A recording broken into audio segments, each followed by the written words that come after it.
waxaan jecelahay inaan madaxweynaha uga mahadceliyo 4 sanadood ee aan wada shaqeynay oo aan 3 kamid ahaa wasiirka arrimaha dibadda sanadkii ugu dambeeyay ahaa wasiirka ganacsiga iyo maalgashiga oo runtii si wanaagsan aan u soo wada shaqeynay hase yeeshee sida laga warqabo waxaa bariyahanba taagnaa khilaaf aad u weyn oo u dhaxeeyay xisbul xaakimka kulmiye adiga sabab ma lagu sheegay xilka lagaga qaaday taa waa u soo noqon doonaa warqada xilka qaadista inkastoo aan weli aanay soo gaarin gacantayda ku hay war saxaafiyeed aan arkay may tilmaamin kumana qora sababta hase yeeshee sida laga warqabo waxaa jiray khilaaf bariyahan socday oo u dhaxeeyay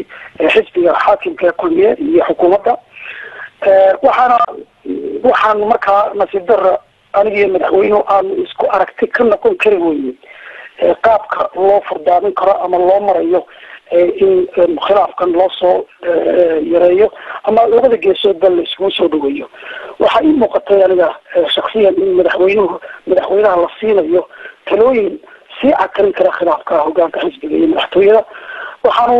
madaxweynuhu qaatay inuu talooyinkaa ku shaqeeyo aniguna markii dambe waxaan goostay in inaanan ku shaqeynin ama aanan ku talagelin ama aanan ku hawlgelin talooyinka marka dhinac ka mid a dhinacyadii ishayay ee xisbiga kulmiye ayaad la safatay sida saxaafadda guduhu ay sheegayaan xilka qaadista runtii horta waxaan filaya inay arrintaa la xidhiidho waxaan anigu aaminsanaa in khilaafka xisbiga lagu soo dhameeyo si nabadgelya wada hadala hase yeeshee tartamadii hore ee xisbiga gudihiisa ka jiray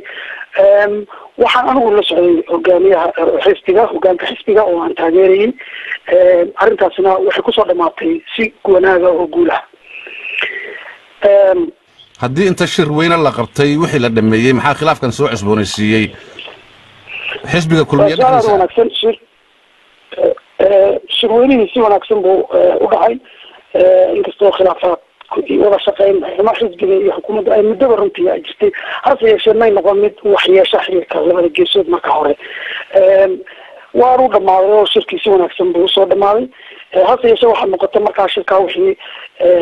shirku intuu socday iyo wixii ka dambeeyay in khilaafaadkii labada geesood hore u jiray ay runtii aada usii xoogeysteen oo markaa aan isleeyahay afkaarihii iyo mabaadidii anigu aan aaminsanaa in magaranaysa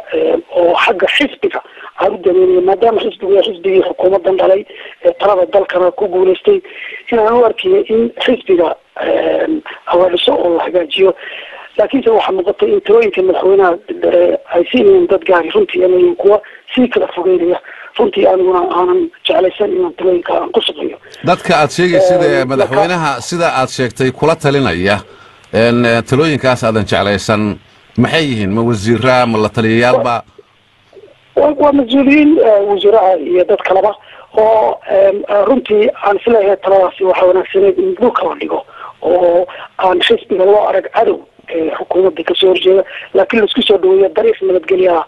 runtii loo maro maxamed khilaafkii marka hadduu keenay adiga oo la sheegayo in aad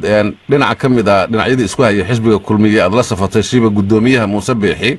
khilaafkiina uu halkaa marayo marka wax ma hagaajinaysaa khilaafkii ma sii soconayaa mase waa uu iska dhammaanaya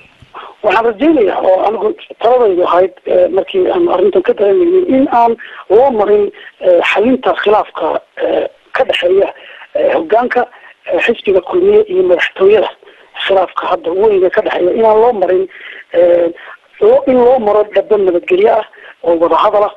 aan loo marin mid waxyeeli kara xasiloonida iyo nabadgelyada waxaase muuqata talooyinka qaarkood inay yihiin kuwa kharibaya xiriirkaas oo aan hagaajinin sidaa awgeed anigu waxay igu adkaatay inaan talooyinkaa ku shaqeeyo waxaan goostay in aanan arrintaa ku hawlgelin waa tahay maxaa marka madaxweynaha waxaan u hayaa runtii madaxweynaha waxaan u hayaa ixtiraam iyo xishmad laakiin markay noqoto mabaadiida aan aaminsanahay iyo sharafta iyo karaamadeeda shaksiga diyaar uma yihi inaan qaato waxaan aaminsanayn oo ila khaldan wasiirkii hore ee ganacsiga ee somalilan maxamed cabdilaahi cumar oo xilka markii laga qaaday aan wareystay isagoo jooga magaalada hargeysa halkaad nagala socotaan waa laanta